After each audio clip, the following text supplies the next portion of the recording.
I think if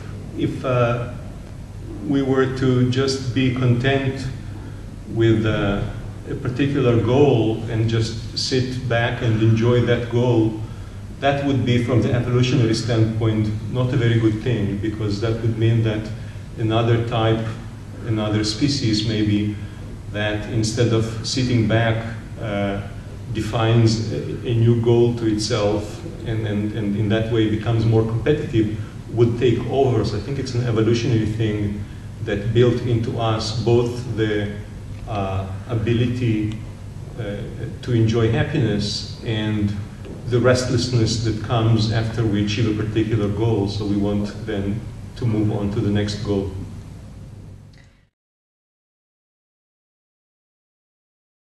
You know, the question everyone asks is, how can I be happy?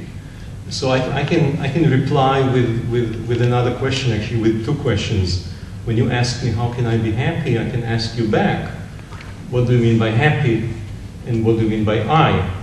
Okay, because it's the self, it's the personality, it's the human mind that feels happiness. Assuming that the first question we know the answer to, we all know intuitively what happiness means, what about the self? Do we know what the self is? Do we know how the mind works? I think it should be obvious that if you get to know better how the mind works, you should yourself already know some answer to that question. So self-knowledge is the way to go, and of course you can add some details to that. You can ask what scientific disciplines would be relevant here, and of course psychology would be one of them. By the way, by this I mean not just clinical psychology. Most people hear psychology, they think it's clinical, just clinical, but of course not. It's experimental cognitive psychology, different cognitive sciences indeed, brain science. In my particular case, reverse engineering the brain. My education started as an engineer, so one can apply all that knowledge to get some insights about the nature of the self, and that way be better positioned to look for happiness.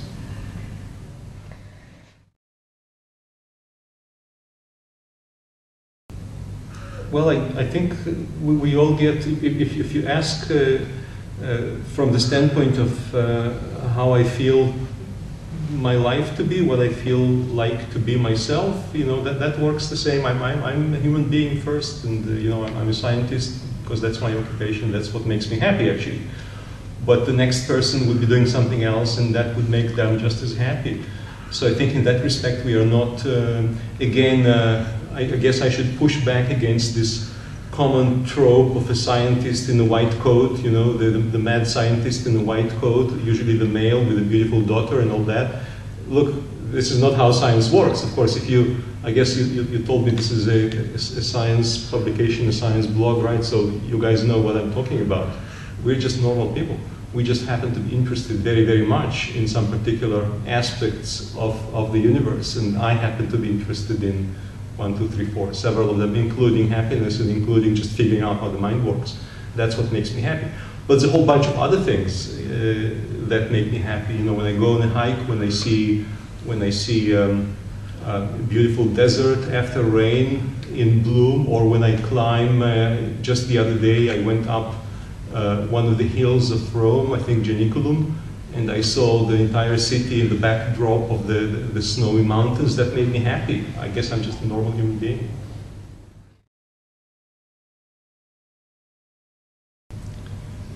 Well, I think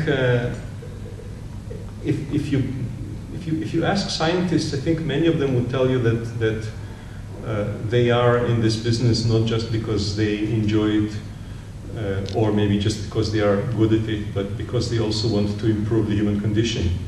And I think it would be very good of any government to let scientists do that by, of course, funding education, including early education, and funding different scientific disciplines. I know that in this country there were some very famous advocates for investment in science. I heard just last week Rita Levi-Montalcini passed away. She was a great advocate. She was a great woman. I had the privilege of meeting her at a meeting in Bologna in 1901.